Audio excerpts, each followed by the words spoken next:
Nous étions trois inséparables jusqu'au jour où le prince me donna une fleur et que ma meilleure amie la détruisit. Pendant 12 ans, j'ai porté ce voile. Leïla m'a convaincu que ce serait mieux pour moi. Continue de te couvrir. Souviens-toi, ton visage est une erreur de la nature. Mais un jour, j'ai découvert qu'il tenterait de la tuer, elle et le cheikh, que j'aimais en secret. Il prévoit de vous tuer tous les deux. Alors j'ai fini par découvrir quelque chose d'encore pire. Mais personne n'imaginait que la femme voilée reviendrait. Aïcha courait pieds nus entre les fontaines des jardins royaux, les genoux salis par la terre, les cheveux ébouriffés collés à sa nuque. Elle connaissait chaque pierre de cet endroit.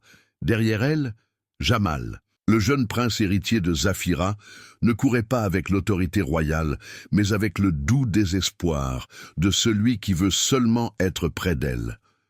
Plus en arrière, haletante et les vêtements encore impeccables, venait Leïla.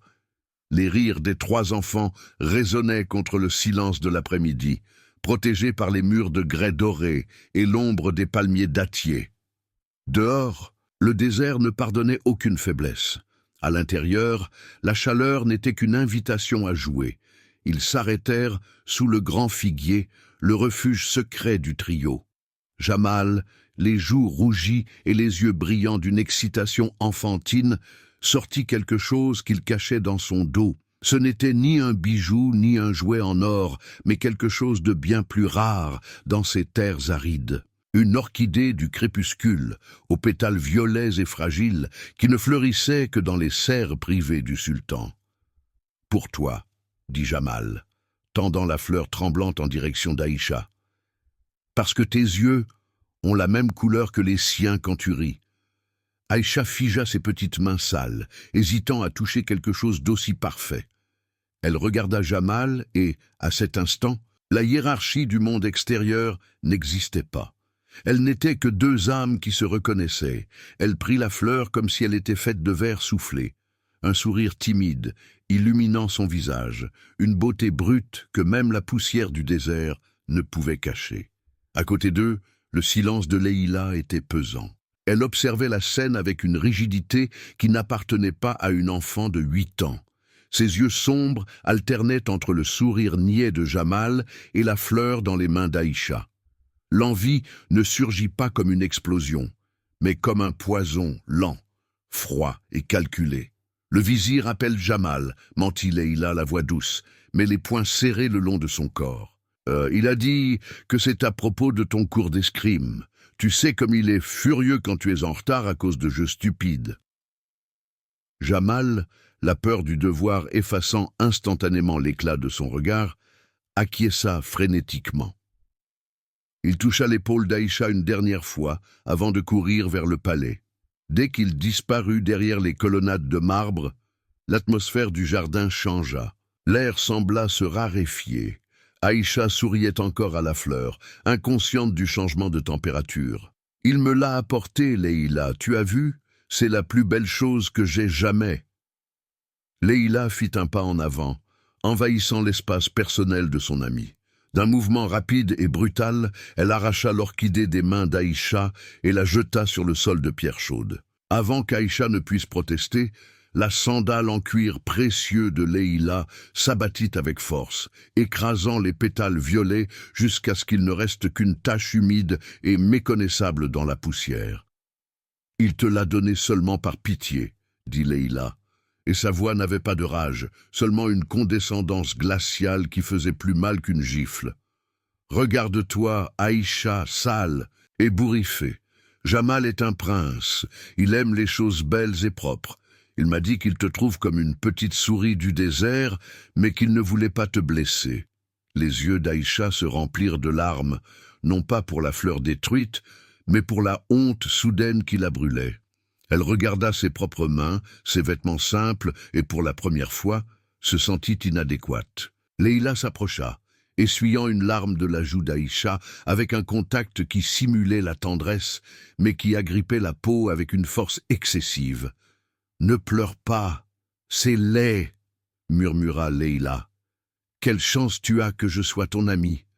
Je vais t'apprendre à te cacher pour que personne ne se moque plus de toi. » Là, sur les restes écrasés de l'orchidée, la graine fut plantée, non pas d'amour, mais d'une soumission qui durerait 12 longues années. À cet instant précis, Aïcha venait de ressentir la première douleur d'une longue série à venir. Et devinez quoi? Dites-nous d'où vous nous regardez en ce moment. De votre chambre, du salon, du balcon? Et si vous sentez cette rage monter, si votre cœur se serre pour elle, laissez un like maintenant. Car l'histoire d'Aïcha ne fait que commencer. Et plus les gens la connaîtront, plus ils comprendront que les pires prisons n'ont pas de barreaux, elles ont des mots. Le temps transforma le palais. Ce qui était autrefois un labyrinthe d'aventures enfantines devint une cage dorée de protocoles et de silence. Dans le grand salon des miroirs, la lumière de midi se reflétait dans des lustres de cristal qui coûtaient plus que des villages entiers. Jamal, maintenant le cheikh, émanait une autorité tranquille, bien que ses yeux portaient une mélancolie que peu osaient déchiffrer. Il était devant Leïla, qui était assise sur un divan de velours cramoisi, comme si elle y était née. Elle était l'image de la perfection construite. Maquillage impeccable, posture royale, le menton levé dans un angle de défi et de séduction. « Pour le futur joyau de mon harem et bientôt ma femme », dit Jamal, sa voix grave résonnant dans le salon vide. Il ouvrit une boîte en bois noir. À l'intérieur, un collier de diamants et de saphirs reposait sur de la soie, les pierres si grandes qu'elles semblaient trop lourdes pour un coup humain. Jamal le posa sur Leïla avec une révérence presque religieuse. Il ne voyait pas la femme devant lui, mais le voyage de ses souvenirs, la seule connexion restante avec une enfance qu'il croyait avoir perdue. « C'est magnifique, mon amour, » dit Leïla, touchant les pierres froides.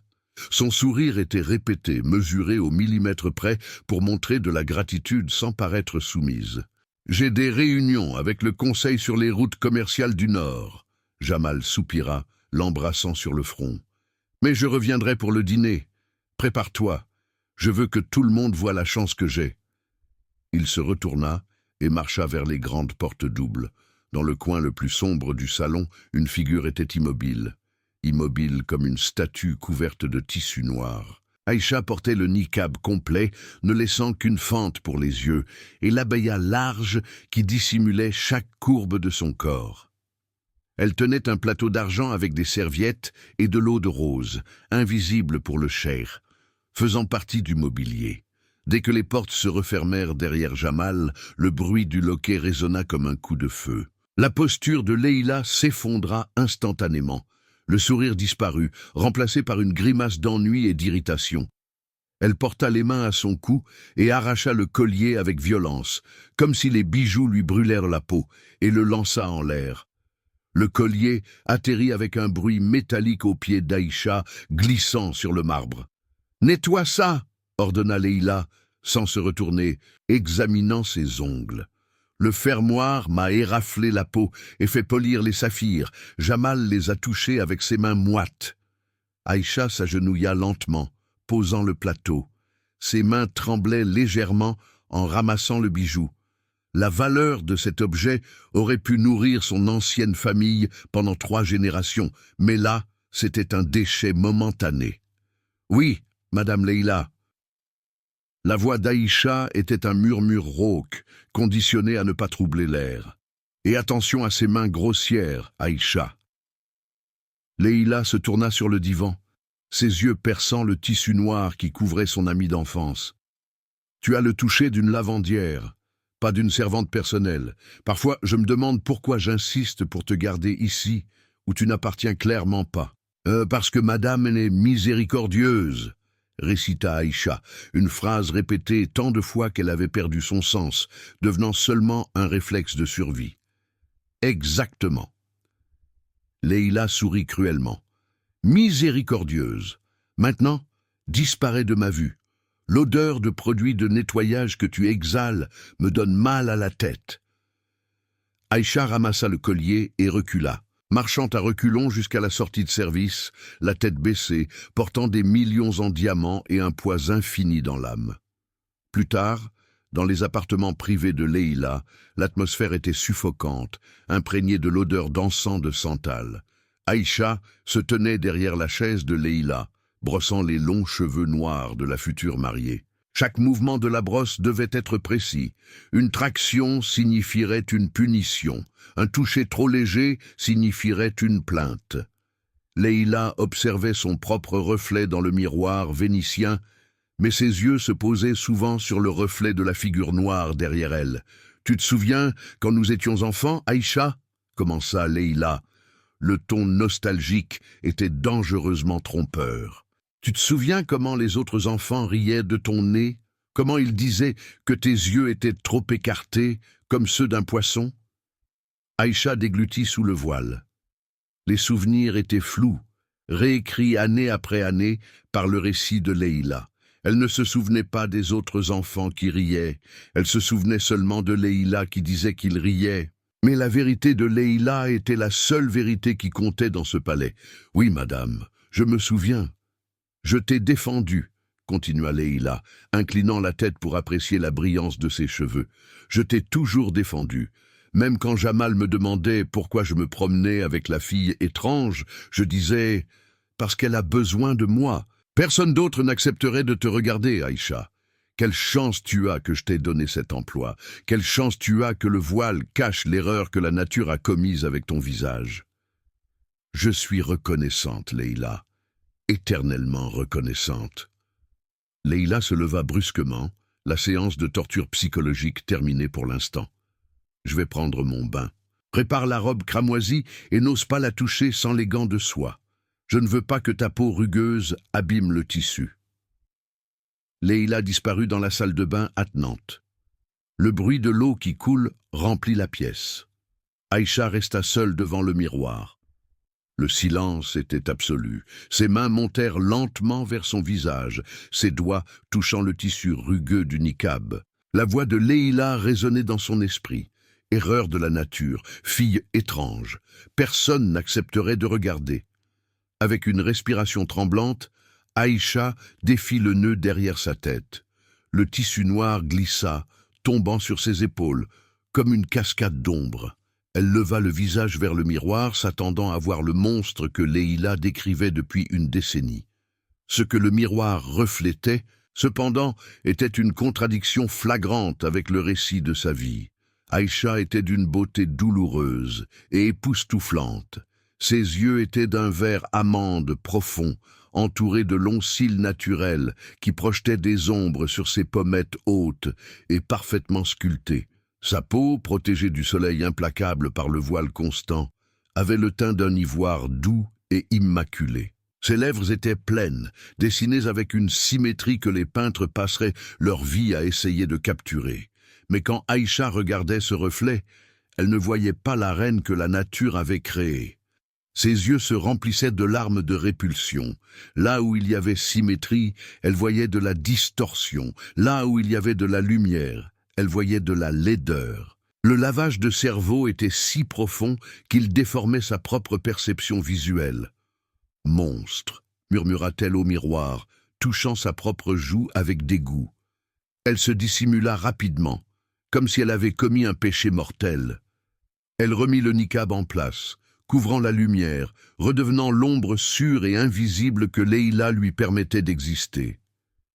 Quelques heures plus tard, les couloirs du palais étaient plongés dans la pénombre orangée du crépuscule. Aïcha marchait à toute vitesse dans l'aile est, les bras chargés de piles de draps de lin égyptien, fraîchement lavés. La pile était haute, couvrant presque sa vision, l'obligeant à naviguer par la mémoire musculaire des couloirs. Le bruit de bottes militaires contre le sol de pierre la fit s'arrêter et s'adosser au mur, essayant de se fondre dans la tapisserie pour laisser passer. C'était le cheikh. Jamal marchait à grands pas, l'esprit perdu dans les stratégies et les préoccupations. Il passa devant Aïcha sans la voir, comme il passerait devant un candélabre ou une table. Pour lui, les serviteurs étaient des rouages silencieux du palais, des présences sans visage. Mais alors, le vent du désert souffla à travers les balcons ouverts. La brise agita le tissu des vêtements d'Aïcha et, pendant une brève seconde, libéra une note olfactive dans l'air. Ce n'était pas l'odeur de savon ou de lin.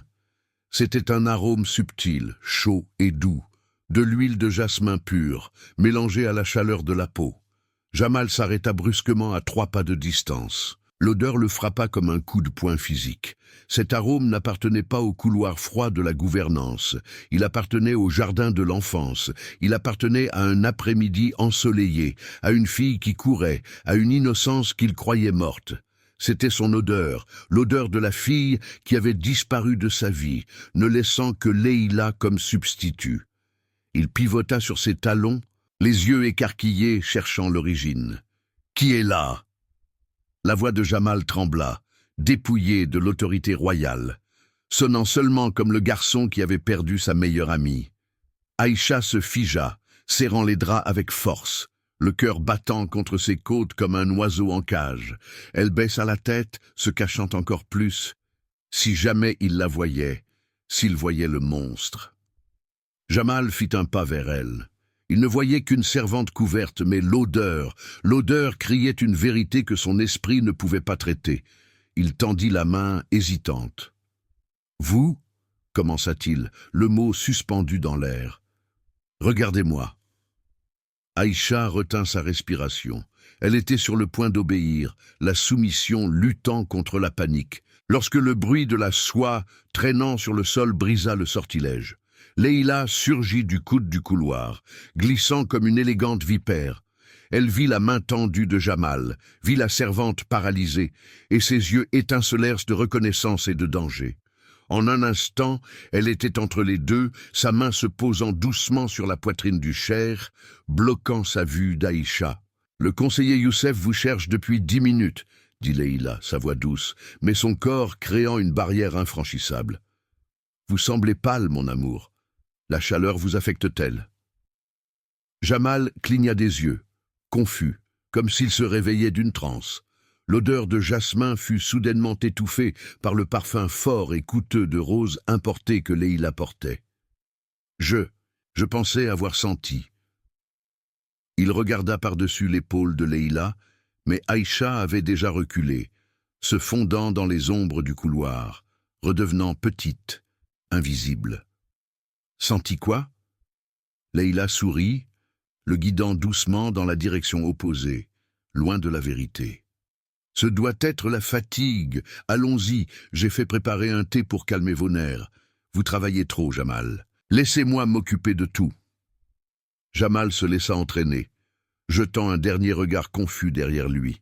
Le couloir était vide, à l'exception de la poussière dorée, dansant dans la lumière de la fin d'après-midi, où un fantôme de jasmin persistait, de plus en plus faible. Du coin sombre, Aïcha les observa partir. Elle toucha son propre poignet, où elle avait mis une goutte d'huile bon marché ce matin-là. Son unique luxe, sa seule rébellion, sa seule connexion avec la fillette qui un jour courait librement dans les jardins. Une larme silencieuse mouilla le tissu du niqab, absorbé instantanément par l'obscurité qui l'enveloppait. Le jour suivant se leva avec le poids suffocant qui précède les tempêtes de sable, bien que le ciel fût d'un bleu limpide et insultant. Pour Aïcha, l'invisibilité n'était pas seulement une condition imposée par le niqab ou par les ordres du palais. C'était une seconde peau, une armure tissée du silence de 12 ans de servitude. Elle se déplaçait dans la salle du conseil comme une ombre projetée par le soleil du matin, le chiffon de nettoyage glissant sur le lourd acajou de la table de réunion en mouvement rythmique et hypnotique. Personne ne remarquait la servante. Personne ne remarquait jamais le mobilier, à moins qu'il ne soit cassé. Ce fut cette invisibilité qui la condamna à entendre ce qui n'aurait jamais dû parvenir à ses oreilles. La lourde porte en chêne grinça, non pas avec l'annonce formelle des héros, mais avec la furtivité des conspirateurs.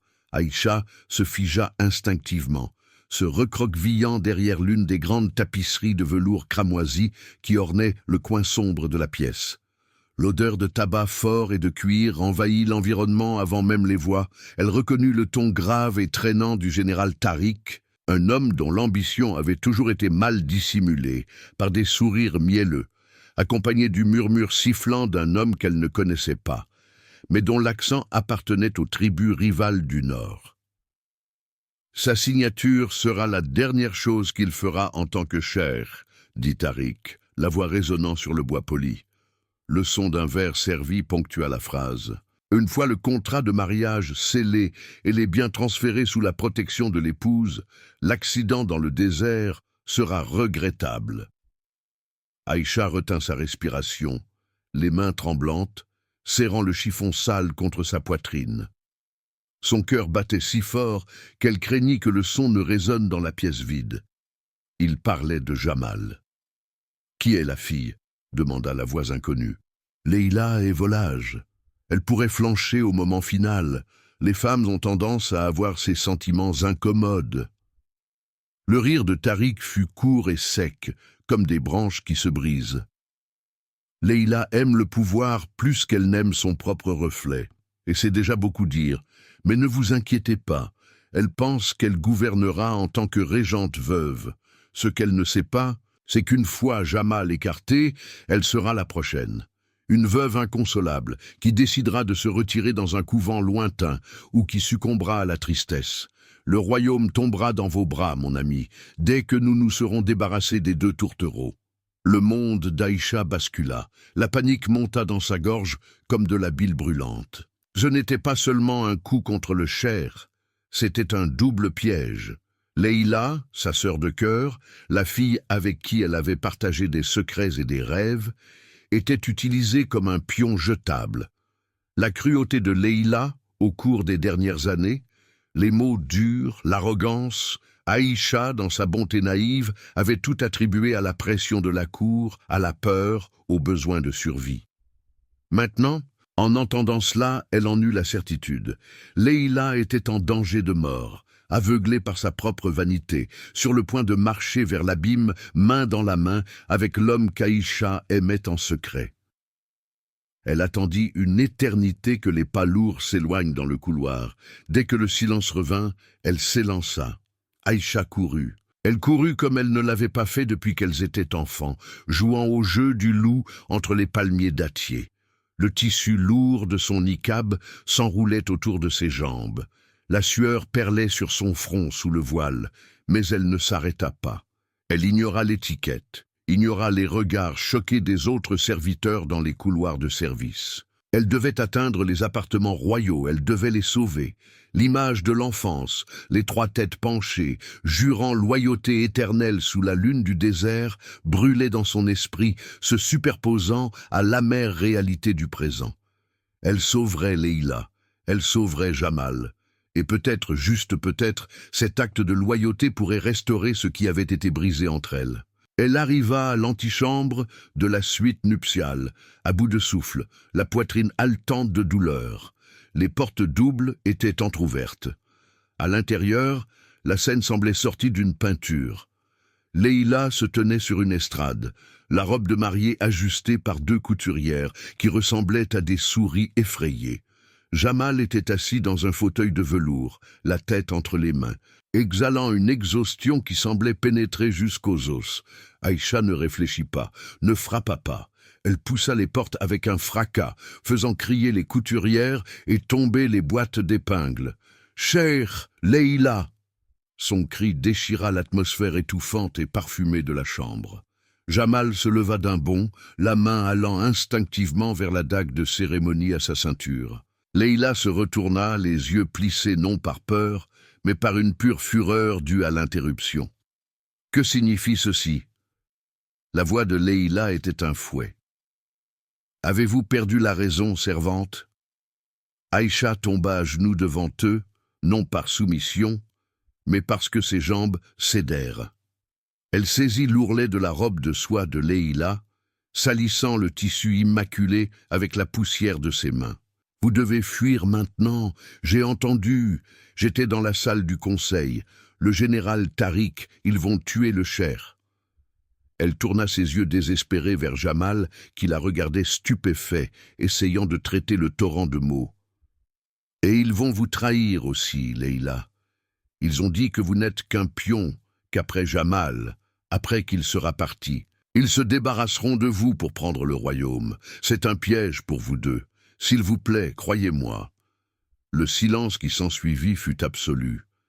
Jamal fit un pas en avant, son expression passant du choc à une grave inquiétude. Il regarda Aïcha, cette petite silhouette couverte de noir tremblant sur le sol, puis sa fiancée. « Leïla, » commença Jamal, la voix rauque. « Si ce qu'elle dit est vrai, Tariq a agi étrangement dernièrement. Les mouvements de troupes ont du sens. » Il tendit la main pour aider Aïcha à se relever, un geste de gentillesse qui fit souffrir son cœur. Mais avant qu'il ne puisse la toucher, Leïla intervint. « Jamal, mon amour !» La voix de Leïla changea instantanément, devenant miel et velours. Elle posa sa main sur son bras, l'arrêtant. Ses yeux, cependant, étaient fixés sur Aïcha, froids et calculateurs, comme ceux d'un serpent évaluant sa proie. « Ne voyez-vous pas? La pauvre fille délire.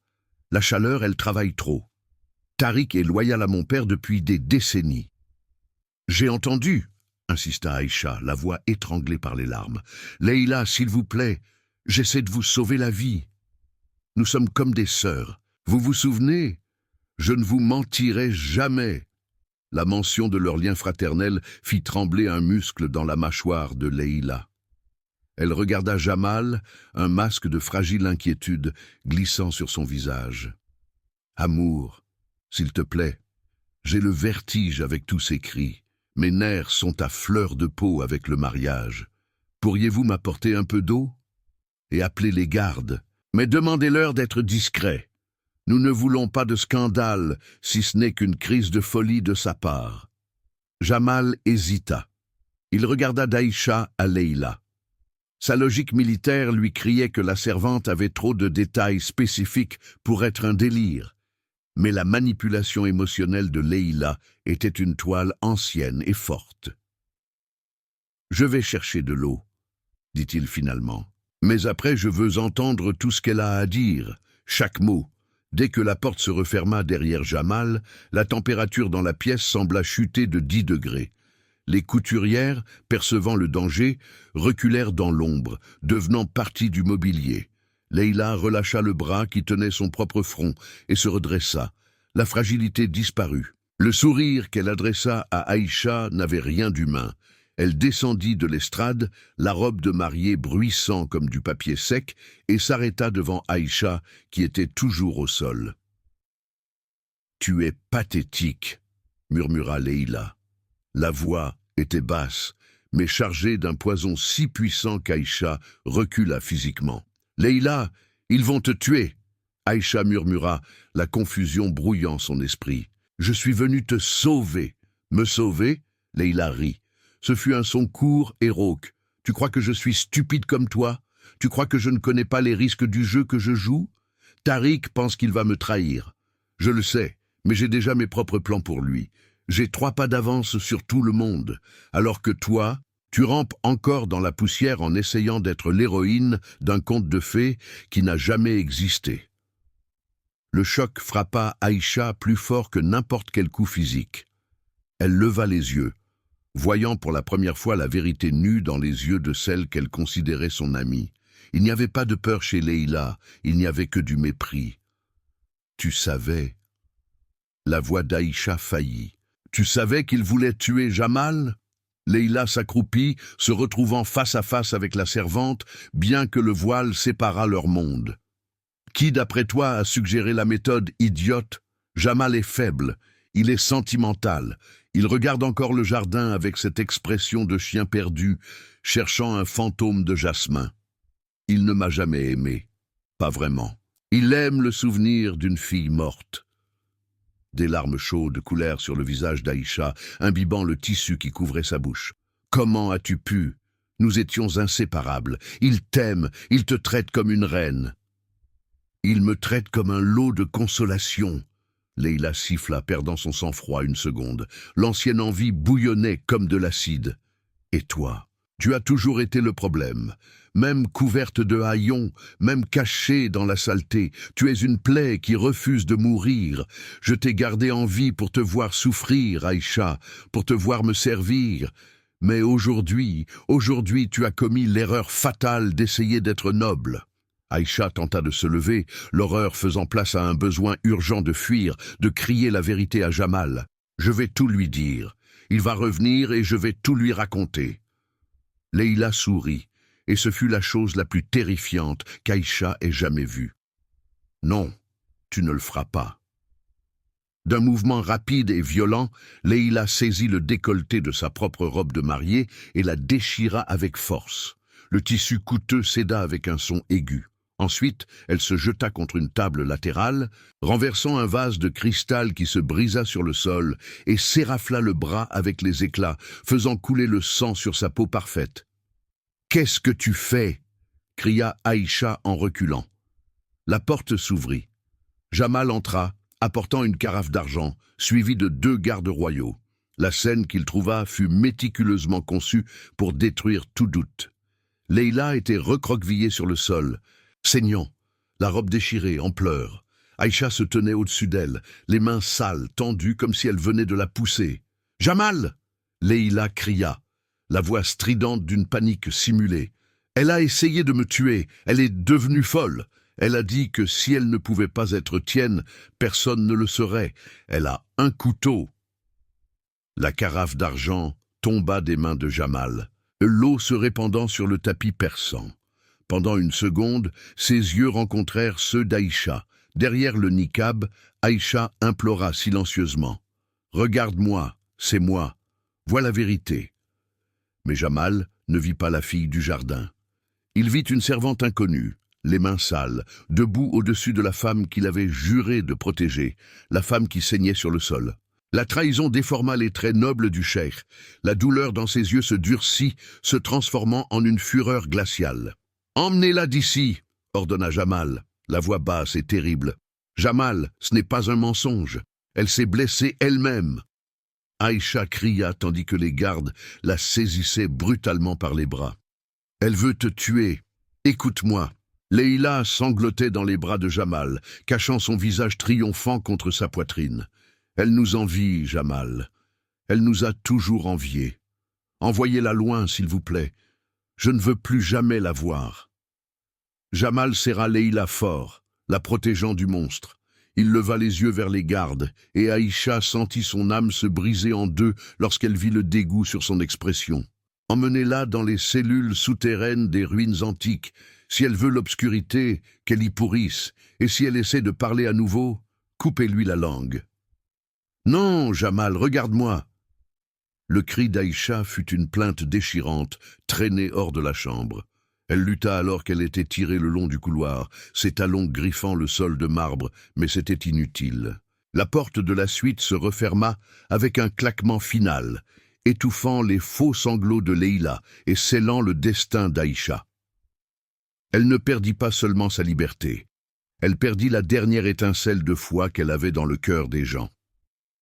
L'ingénuité d'Aïcha mourut dans ce couloir, assassinée non par une arme, mais par le mensonge de celle qu'elle aimait le plus. Et tandis que l'obscurité des escaliers du donjon l'engloutissait, la seule chose qui restait était l'écho de la voix de Jamal, la condamnant à l'oubli.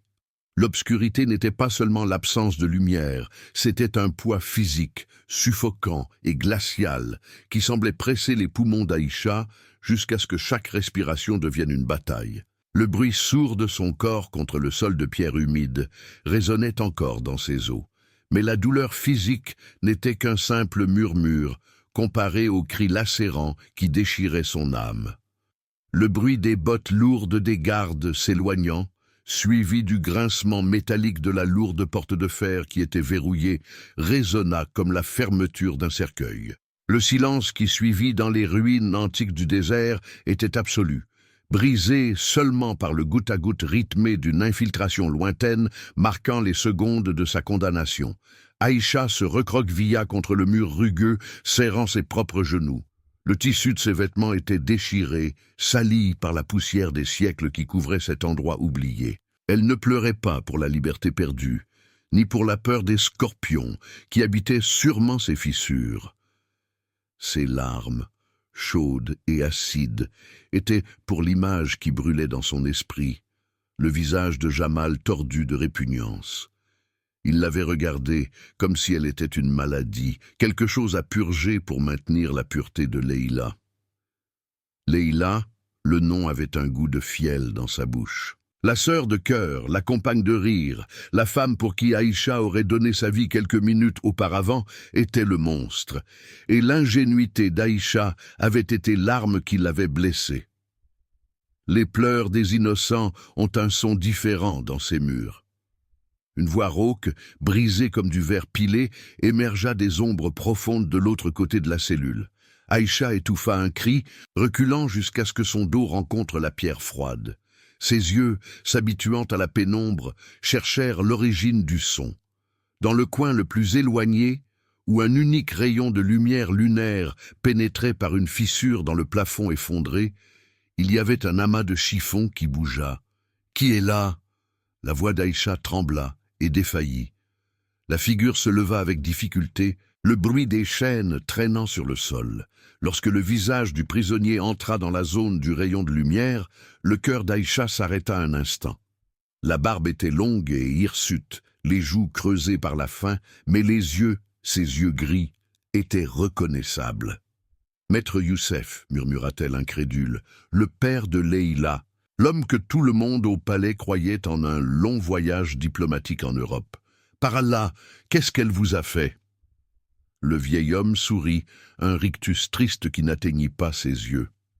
Il toussa un son sec et douloureux. « La même chose qu'elle vous a faite, ma chère Aïcha. Elle a effacé le tableau. Leïla n'a jamais su partager la scène, ni avec son père, ni avec sa meilleure amie. Aïcha rampa jusqu'à lui, ignorant la saleté, serrant les mains froides de l'homme qui un jour avait été comme un second père pour elle.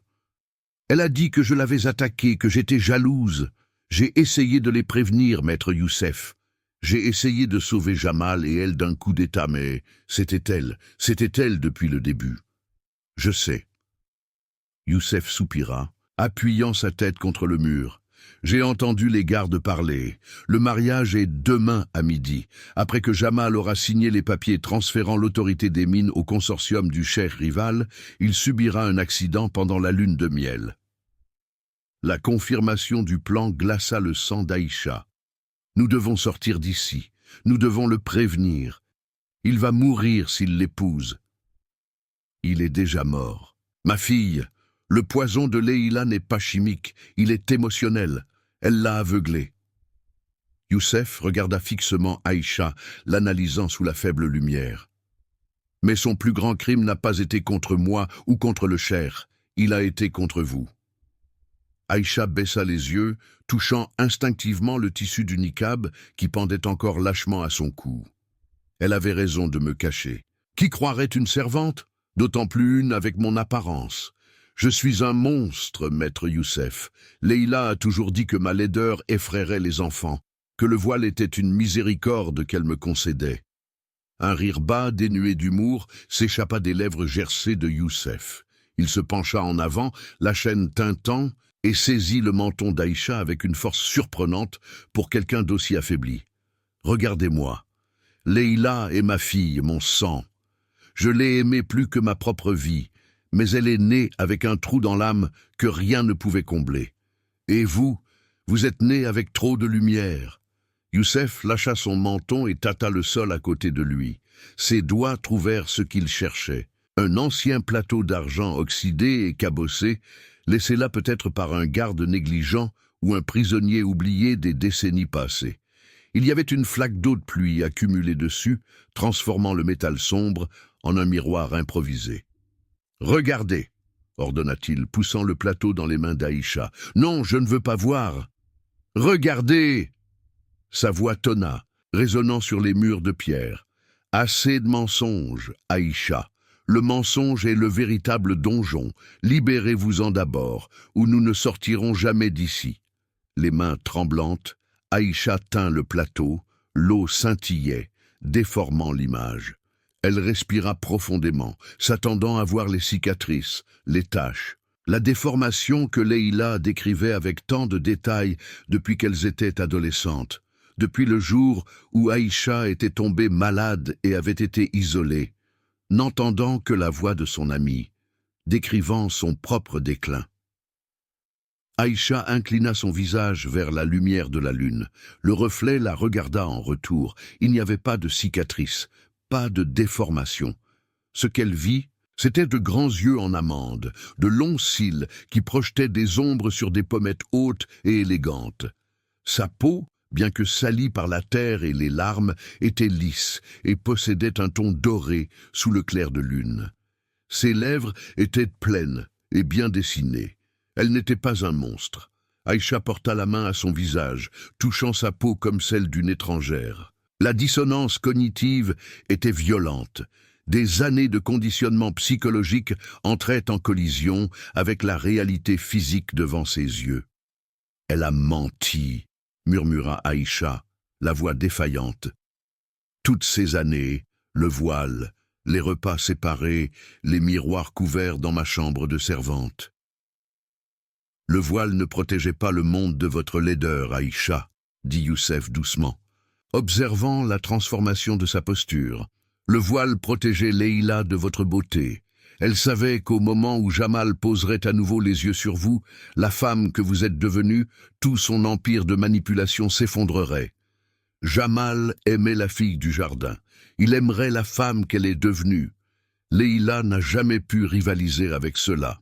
Sa seule arme était de vous faire croire que vous ne valiez rien. La tristesse d'Aïcha s'évapora, remplacée par quelque chose de plus chaud, de plus volatile. Une fureur blanche commença à brûler dans sa poitrine. Ce n'était pas seulement de la vanité, c'était la vie volée. Les années de soumission, la gratitude qu'elle ressentait pour les miettes de gentillesse de Leïla, tout était une grotesque farce. Elle avait été esclave non pas de sa condition, mais de l'envie d'une autre personne. Elle laissa tomber le plateau avec un fracas métallique et se leva. La posture courbée de la servante disparut. Elle leva la tête, ses yeux séchant instantanément. « Le soleil se lève », dit-elle, regardant la fissure dans le plafond, où le bleu nocturne commençait à s'éclaircir en un indigo doux. « Le mariage commence dans quelques heures. Nous n'avons aucun moyen de sortir. » Et Youssef soupira de nouveau. La porte est en fer massif. Les gardes sont armés. Aïcha marcha jusqu'à la porte.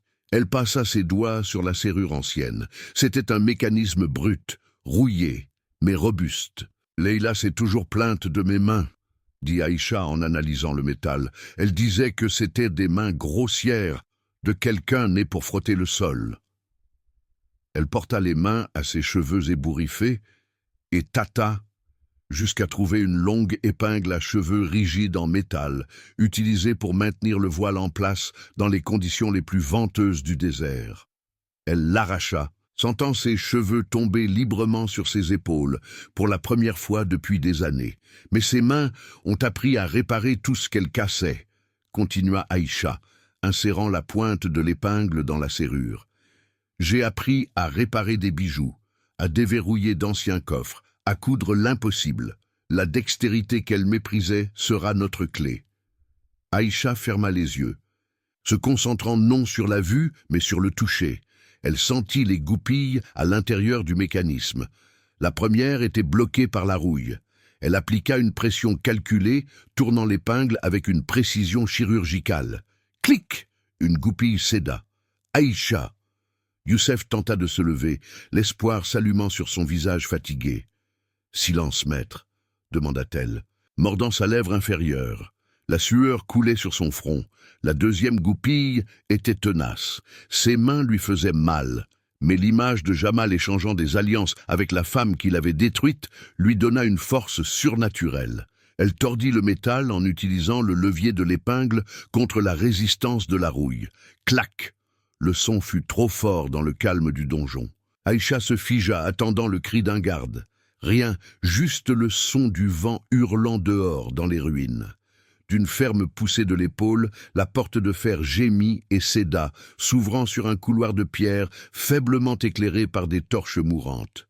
Aïcha courut vers Youssef, passant son bras sur ses épaules. « Venez, vous devez faire un effort. » Ils se traînèrent dans le couloir, montant les marches de pierre rongées qui menaient à la surface.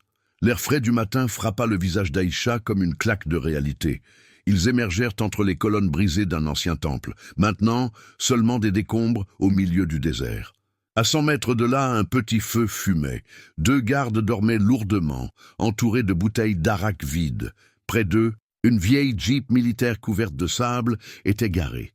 Youssef trébucha, manquant de tomber. « Je ne peux pas courir, Aïcha. Va, sauve-le. » Personne ne reste en arrière, siffla-t-elle, les yeux fixés sur le véhicule. Plus jamais. Elle laissa Youssef appuyé contre une colonne et glissa sur le sable comme une ombre. Des années d'invisibilité au palais lui avaient appris à se déplacer sans déplacer l'air. Elle s'approcha des gardes. L'un d'eux bougea, grommelant dans son sommeil éméché. Aïcha retint sa respiration, le cœur battant contre ses côtes comme un oiseau en cage. Elle atteignit la ceinture du garde le plus proche et de doigts légers comme des plumes, retira les clés de la Jeep. Elle recula, revint vers Youssef et l'aida à monter sur le siège passager du véhicule. La Jeep n'avait pas de porte. Elle sauta sur le siège du conducteur et inséra la clé. « Si ce moteur fait du bruit, » murmura Youssef. « Priez, » dit Aïcha. Elle tourna la clé. Le moteur toussa, s'étouffa et rugit de vie, un son retentissant dans le calme du désert. Les gardes se réveillèrent en sursaut, tâtonnant pour leurs armes. « Hé, arrêtez !» cria l'un d'eux, levant un fusil. Aïcha appuya à fond sur l'accélérateur. Les roues arrière patinèrent sur le sable mou pendant une seconde agonisante, soulevant un nuage de poussière dorée avant de trouver de la traction. La Jeep démarra en trombe, projetant Aïcha et Youssef contre les sièges. Un coup de feu claqua. Une balle siffla dangereusement près de l'oreille d'Aïcha et brisa le rétroviseur latéral.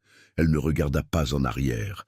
Ses mains serraient le volant si fort que ses phalanges étaient blanches. Elle guida le véhicule hors des ruines, dans les dunes qui brillaient sous le soleil levant. Au loin, à l'horizon, les tours du palais de Jamal scintillaient comme un mirage. « Nous sommes trop loin !» cria Youssef par-dessus le bruit du vent et du moteur. « Et regardez-nous, nous sommes des mendiants. Personne ne nous laissera entrer dans le salon royal. Les gardes de Leïla nous tueront aux portes. » Aïcha regarda le rétroviseur cassé, ne voyant que des fragments de son propre visage, maintenant illuminé par le soleil. La peur avait disparu, calcinée par la fureur de la vérité révélée. « Nous n'entrerons pas comme des mendiants, maître Youssef !» cria-t-elle en retour, accélérant encore plus, coupant les dunes avec une détermination féroce. « Nous entrerons par les portes principales, nous allons chez Zora. » Zora, la vieille tisserande de la Médina? Youssef se retint au tableau de bord alors que la Jeep sautait sur une bosse. « Elle a gardé sa faveur et ses secrets pendant des années, n'est-ce pas ?» Aïcha le regarda. « Aujourd'hui, elle paiera sa dette. Vous avez dit que je suis née pour être reine. Alors, avant d'entrer à ce mariage, assurons-nous que j'en ai l'air. » Le vent fouettait ses cheveux lâches, et pour la première fois de sa vie d'adulte, Aïcha ne ressentit pas de honte, elle ressentit du pouvoir. La fille effrayée était morte dans ses ruines. Celle qui conduisait vers la ville, les yeux fixés sur la vengeance et la justice, était une femme qui venait de découvrir son propre visage. Et elle était prête pour la guerre. La Jeep fumait lorsqu'ils atteignirent les limites de la Médina. Le moteur protestait contre l'abus subi dans les dunes. Aïcha réduisit la vitesse, se mêlant au trafic chaotique de charrettes, de tuk-tuk et de vendeurs ambulants qui engorgeaient les artères de la vieille ville. Le soleil était déjà haut, transformant les ruelles étroites en fours de pierre et de chaux, mais la chaleur extérieure ne se comparait pas à la fièvre froide qui brûlait dans la poitrine d'Aïcha. Elle conduisait avec une précision militaire, ses yeux balayant chaque ombre, s'attendant à voir la garde royale surgir à tout moment. « Là !» pointa Youssef, la voix rauque par la sécheresse du désert. Il indiqua une façade modeste, où des tapis persans pendèrent des balcons comme des langues colorées, la porte bleue entre par l'arrière. Aïcha manœuvra le véhicule dans une ruelle latérale, le cachant entre des piles de caisses en bois et de déchets accumulés. Lorsque le moteur s'arrêta, le silence qui s'ensuivit fut pesant. Ils étaient sales, couverts d'une croûte de sable, de sueur et de sang séché. Ils ressemblaient à des réfugiés d'une guerre oubliée, pas aux sauveurs du royaume. Youssef descendit avec difficulté, s'appuyant sur Aïcha. Sa fragilité physique contrastait avec la dureté de son regard. L'homme qui avait été trahi par sa propre fille n'avait plus de temps pour les faiblesses. Il frappa à la porte en bois massif. 3 coups rapides, une pause, 2 lents. Le code d'une vie passée. Les secondes s'étirèrent comme des heures. Puis, des verrous furent tirés et la porte s'entr'ouvrit juste assez pour révéler le visage ridé et méfiant d'une femme, Zora. Ses yeux étaient petits et sombres, endurcis par des années de négociations dans un monde d'hommes. Elle regarda Aïcha, puis le vieil homme brisé à ses côtés. La reconnaissance frappa son visage comme une gifle. « Par les prophètes », murmura-t-elle, les tirant à l'intérieur et refermant rapidement la porte. L'odeur d'encens et d'épices envahit les narines d'Aïcha, un arôme de normalité qui semblait étranger à ce moment. « Et Youssef, ils ont dit que vous étiez en pèlerinage. Ils ont dit que vous étiez mourant. J'étais mort, Zora. » Youssef toussa, acceptant l'eau qu'elle lui offrait de main tremblante. « Ma propre fille a creusé la tombe, mais cette jeune fille m'a ramené. » Zora se tourna vers Aïcha. La vieille tisserande plissa les yeux, analysant la jeune servante sous la saleté et les vêtements déchirés.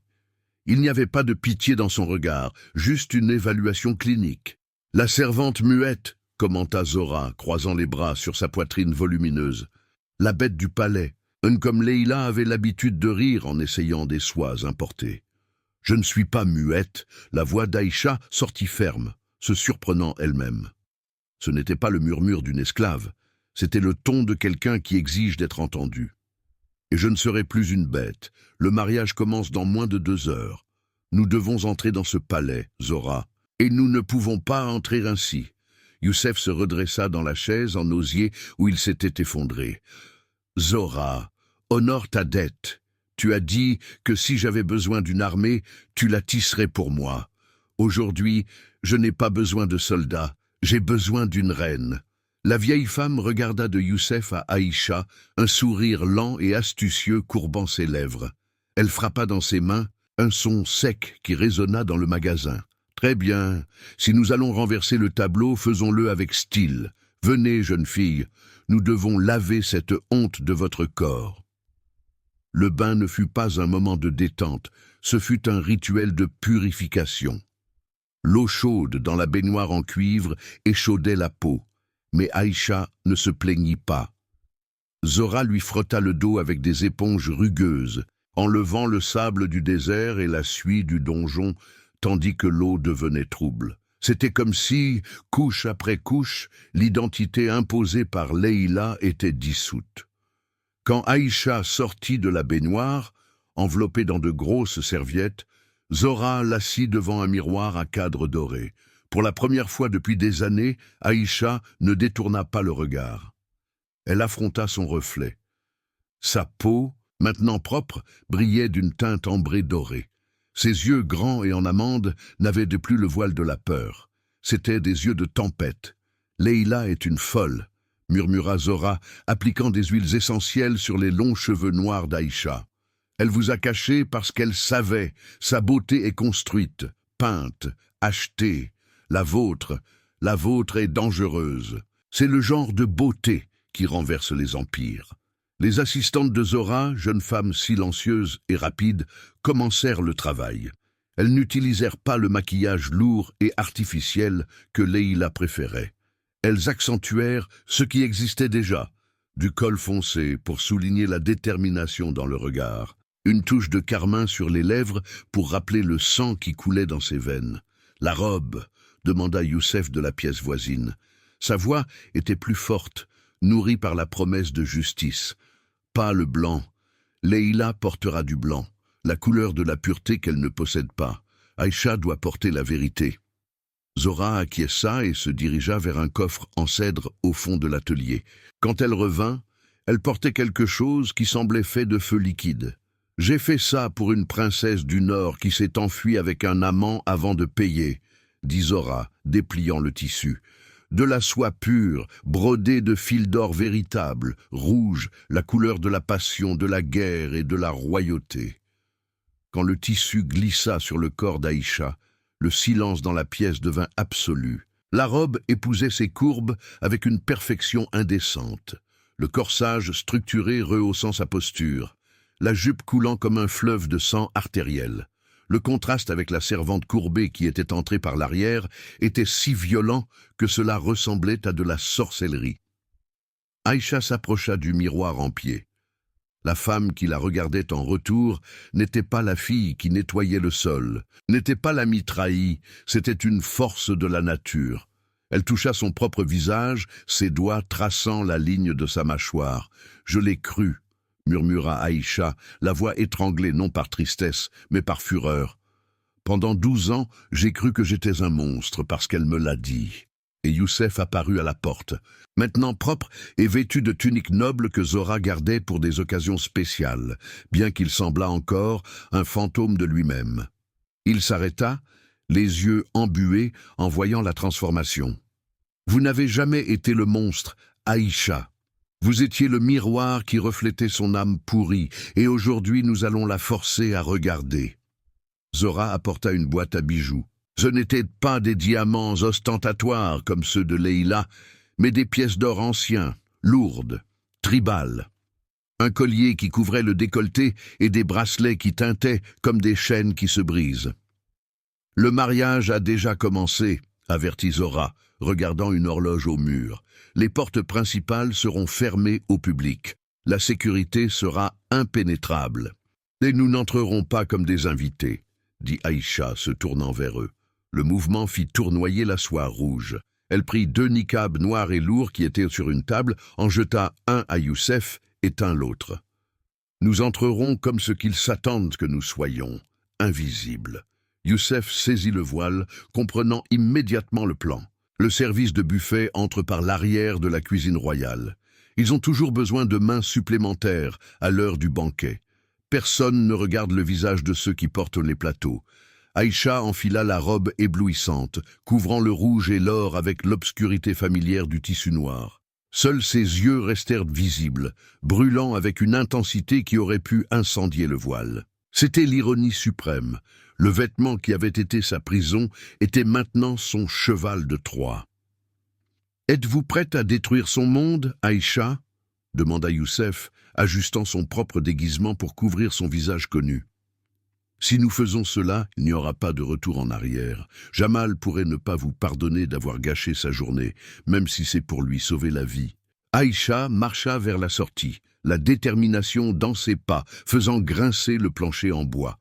Elle se souvint de l'odeur du parfum de Jamal dans le couloir, de la fleur qu'il lui avait donnée dans le jardin, avant que tout ne soit empoisonné. Elle se souvint de la gifle de Leïla et de la froideur du donjon. « Il n'a pas besoin de me pardonner, maître Youssef, » dit-elle, ouvrant la porte arrière vers la chaleur torride de l'après-midi. « Il a juste besoin de survivre, et Leïla doit apprendre que les vrais monstres ne se cachent pas dans l'obscurité. Ils portent des couronnes. » Le son des cloches du palais commença à résonner au loin, annonçant le début de la cérémonie. Aïcha ne ressentit aucune peur. La peur était restée dans le sable avec la fille qu'elle avait été.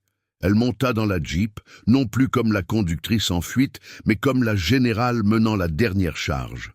« Allons-y, » ordonna-t-elle. « Nous avons un mariage à empêcher. » Le véhicule démarra en trombe, laissant derrière lui la sécurité du magasin de Zora, se dirigeant vers les tours scintillantes, où le destin de 3 âmes serait décidé sous le témoignage de Dieu et des hommes.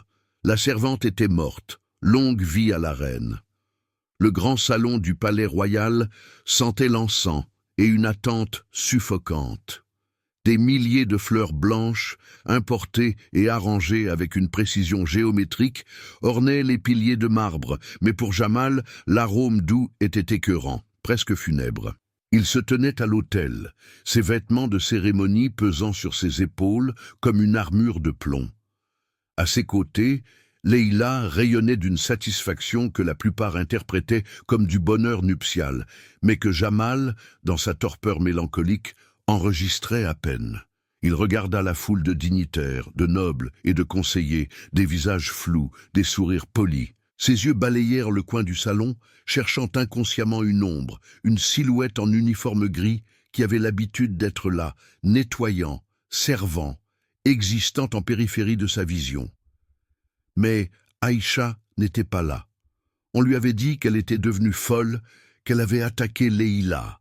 Jamal sentit un nœud dans la gorge. Il l'avait laissé tomber, tout comme il s'était laissé tomber lui-même. Le grand imam s'éclaircit la gorge, le son résonnant sous les voûtes dorées, ramenant l'attention au rituel. Leïla serra la main de Jamal. Ses ongles peints d'un blanc nacré s'enfoncèrent légèrement dans sa peau, un rappel possessif de qui tenait maintenant les rênes. Le cher rival, assis au premier rang avec un sourire de loup, acquiesça discrètement à Leïla. Le coup d'État était à quelques secondes d'être consommé. Devant les yeux de Dieu et des hommes, entonna l'imam, sa voix grave remplissant le silence tendu. Je demande si quelqu'un ici présent connaît une juste raison pour que ces deux-là ne soient pas unis par les liens sacrés du mariage. Qu'ils parlent maintenant ou se taisent à jamais. Le silence qui s'ensuivit fut absolu. C'était le moment protocolaire, une formalité archaïque que personne n'osait jamais interrompre. Jamal baissa la tête résigné, attendant que l'imam poursuive pour la sentence finale, qui scellerait son destin et sa misère. Ce ne fut pas un cri, mais cela coupa l'air avec la précision d'une lame de diamant, claire, ferme et inimitable. Un murmure de choc parcourut l'assemblée comme une vague. Les têtes se tournèrent, les coups s'étirèrent. Jamal leva les yeux, le cœur bondissant d'un battement douloureux contre ses côtes. Cette voix, il la connaissait. Il en avait rêvé.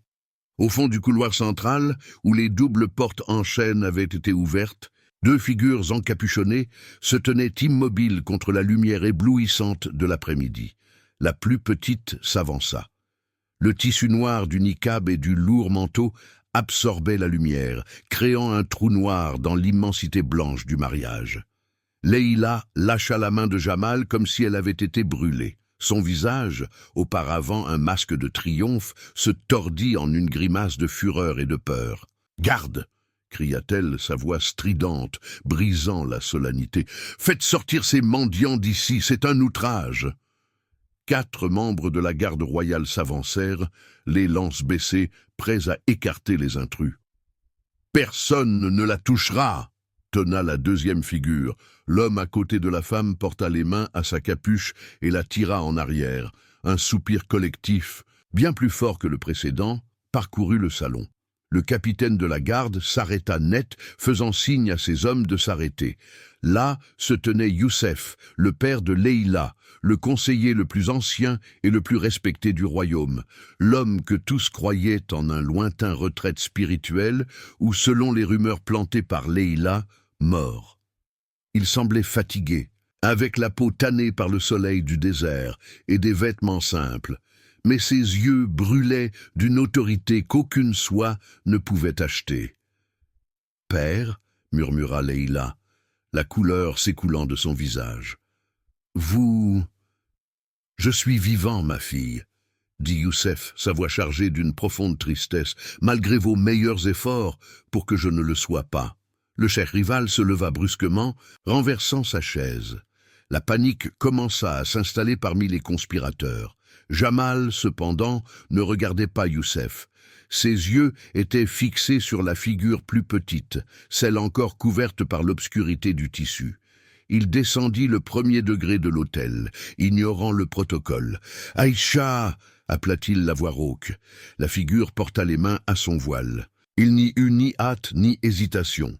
D'un mouvement fluide, elle défit le nœud caché et laissa le tissu noir glisser. Le manteau tomba au sol comme une flaque d'encre, révélant ce qui se trouvait en dessous. Le salon entier retint son souffle. Aïcha ne portait pas de blanc. Elle était une flamme vive au milieu de la neige. La robe était d'un rouge profond, la couleur du sang artériel, du rubis taillé, de la passion violente. Des broderies d'or montaient le long du corsage et descendaient la jupe ample, capturant la lumière des lustres et la renvoyant avec une intensité aveuglante. Mais ce n'était pas la robe qui tenait la foule captive, c'était elle. Ses cheveux noirs cascadaient librement sur ses épaules nues, brillants et parfumés. Sa peau, exempte de la suie et de la graisse de la cuisine, brillait d'une vitalité dorée, mais ce furent ses yeux, mis en valeur par un maquillage qui accentuait leur profondeur amandée, qui captivèrent Jamal. Il n'y avait plus la servante soumise qui regardait le sol. Il y avait une reine, le menton levé avec une dignité qui faisait paraître les tiares des nobles présentes comme de la pacotille. « Vous avez dit que j'étais un monstre, Leïla », dit Aïcha, sa voix emplissant l'espace entre eux. Elle commença à marcher dans l'allée, le bruissement de la soie rouge, le seul son dans le salon. « Vous avez dit que je devais me cacher dans l'obscurité pour ne pas offenser le monde. » Leïla recula, trébuchant sur la traîne de sa robe blanche extravagante. Elle sembla rétrécir à mesure qu'Aïcha avançait. La beauté d'Aïcha n'était pas seulement esthétique, c'était une force de la nature, une vérité révélée qui brûlait les mensonges accumulés pendant des années. « Arrêtez-la! C'est une sorcière !» cria Leïla, pointant un doigt tremblant. « Elle les a tous ensorcelés. Jamal, ne la regarde pas !» Jamal ne pouvait plus regarder autre chose. C'était comme si, pour la première fois en 12 ans, il voyait réellement. La fille du jardin était là. La femme qu'il avait aimée en secret, dont il sentait la présence dans les couloirs vides, était devant lui, dépouillée des mensonges qui la couvraient. « Le seul sortilège ici fut votre envie, Leïla », déclara Youssef, marchant derrière Aïcha comme son gardien. Il se tourna vers l'assemblée, levant un parchemin qu'il avait tiré de ses vêtements. « J'apporte des preuves. Pendant des mois, j'ai enquêté sur chaque transaction bancaire suspecte, chaque réunion secrète dans les entrepôts du port, des ordres d'assassinat signés par ma fille et par cet homme. » Il désigna le cheikh rival. « Contre notre souverain, des transferts vers des comptes aux îles Caïmans, de faux contrats des mines du Nord. Le mariage n'était que la scène d'un enterrement. » Le chaos éclata. Le cheikh rival tenta de sortir un pistolet caché sous son veston, mais le capitaine de la garde, loyal à Jamal et voyant maintenant la vérité exposée par Youssef, fut plus rapide. D'un mouvement brutal, le garde immobilisa le traître, lui tordant le bras. Leïla vit son monde s'effondrer. Elle regarda Jamal, les yeux pleins de larmes manipulatrices, tentant une dernière carte. « Jamal, s'il te plaît, ils mentent. Je t'aime. » Jamal détourna enfin le regard d'Aïcha et se concentra sur Leïla. La froideur dans ses yeux était absolue. « Vous n'avez jamais aimé personne d'autre que le miroir, Leïla, et maintenant même lui ne supportera plus votre reflet. » Il fit un bref geste de la main. 2 gardes s'avancèrent et saisirent Leïla par les bras. Elle cria, se débattit, le masque de sophistication tombant pour révéler l'enfant gâté et cruel qu'elle avait toujours été. Tandis qu'elle était traînée hors du salon, ses yeux croisèrent ceux d'Aïcha. Aïcha ne sourit pas, il n'y eut aucune moquerie sur son visage, juste une pitié lointaine. Et cela blessa Leïla plus que n'importe quelle insulte. Le salon était en ébullition, avec des nobles qui murmuraient et des gardes qui couraient. Mais au centre de cet ouragan, il y avait un calme où seules 2 personnes existaient. Jamal descendit les derniers degrés de l'autel. Il s'arrêta à un pas d'Aïcha.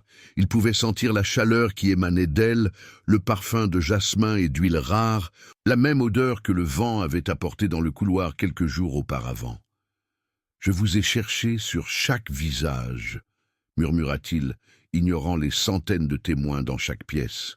« Je savais que vous étiez là, mais je ne pouvais pas vous voir. » Aïcha leva la main, hésitant un instant avant de toucher son visage. Sa peau était chaude contre sa paume.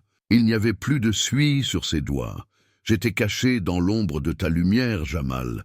J'ai cru que j'appartenais à l'obscurité parce que c'est ce qu'on m'a dit. » Jamal couvrit sa main de la sienne, fermant les yeux en sentant le contact.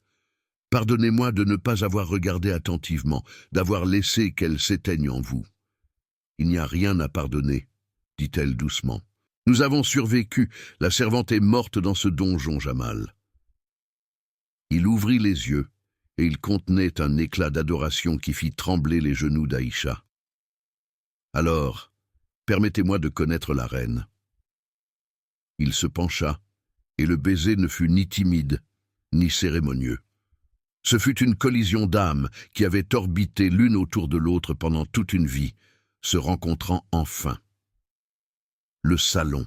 Les invités, la politique, le danger, tout disparut. Il n'y avait que le rouge et l'or, le garçon et la fille, le jasmin et le désert. 3 mois plus tard, la chaleur du désert était la même, mais l'air dans le palais doré semblait plus léger, purifié.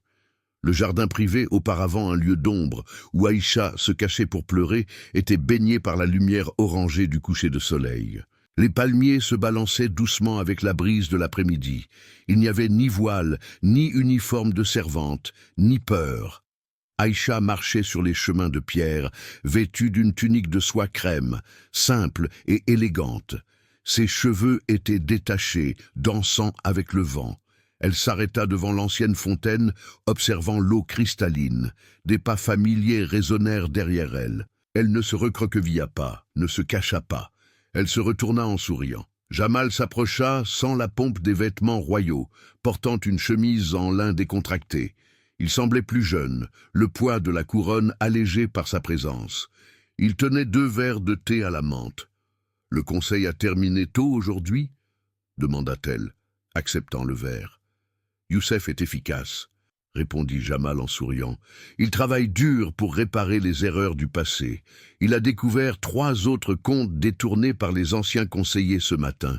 Je crois qu'il ne se pardonnera jamais complètement, mais il essaie. » « Il vous a sauvé la vie, » rappela Aïcha doucement. « Il nous a sauvés tous les 2, » corrigea Jamal. Il posa le verre sur le bord de la fontaine et saisit ses mains. Les nouvelles du procès de Leïla sont tombées. Exil perpétuel. Elle et le cher, rival, qui a été déposé par son propre peuple, vivront dans le nord, loin de toute influence. C'est fini.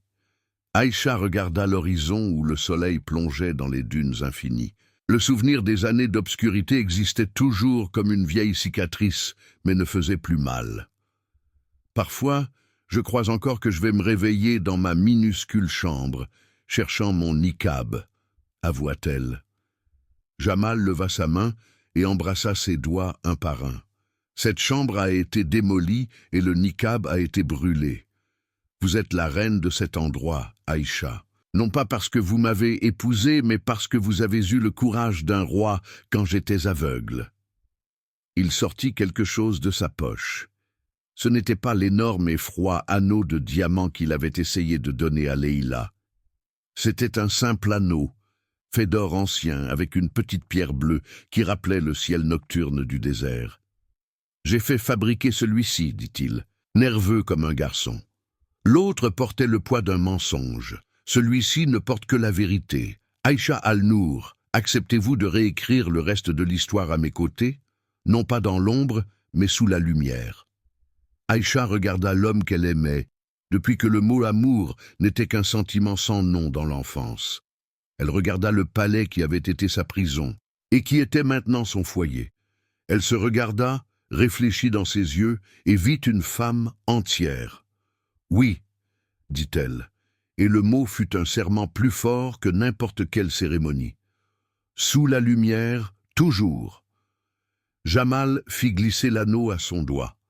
Ils s'embrassèrent, tandis que le soleil disparaissait, laissant derrière lui un ciel peint d'étoiles. Les mêmes étoiles qui avaient été témoins de la douleur d'une fille solitaire, et qui bénissaient maintenant le triomphe d'une reine. Le passé était gravé dans la pierre, immuable. Mais le futur était un horizon ouvert, vaste et lumineux comme le désert à l'aube. La servante était morte, en effet. Longue vie à la reine. Aïcha a commencé comme une fille qui a reçu une fleur et a vu cet espoir piétiner devant ses yeux. Leïla a passé 12 ans à la convaincre qu'elle était un monstre, qu'elle devait se cacher, qu'elle ne méritait pas d'être vue. 12 ans de poison versé goutte à goutte, jusqu'à ce qu'Aïcha croie que l'obscurité était le seul endroit où elle appartenait. Mais la vérité ne peut être enterrée pour toujours. Et quand Aïcha s'est enfin vue dans le miroir, quand elle a réalisé que la seule chose laide dans sa vie était le mensonge qu'une autre personne avait planté en elle, c'est là que la servante est morte et qu'une reine est née qui n'avait pas besoin de couronne pour prouver sa valeur. Et maintenant, comme toujours, passons aux commentaires de fin de vidéo. Si vous êtes arrivés jusqu'ici, Si vous avez regardé du début à la fin, commentez « Délivre-nous du mal ». Cela reflète bien l'histoire d'aujourd'hui, n'est-ce pas? Avec une telle personne, pas besoin d'ennemis. D'ailleurs, techniquement, elle était déjà l'ennemi caché, n'est-ce pas? Bref, si votre cœur bat encore la chamade, si vous voulez continuer à ressentir cette émotion de voir quelqu'un se libérer des chaînes invisibles et réécrire son propre destin, alors choisissez maintenant l'une des histoires qui apparaissent sur votre écran. Chacune d'elles vous montrera que la plus grande bataille n'est pas contre les épées ou les armées, c'est contre les voix qui tentent de nous convaincre que nous ne sommes pas suffisants. Et toutes vous prouveront qu'au final, la vérité triomphe toujours. Je vous vois là-bas. Monsieur.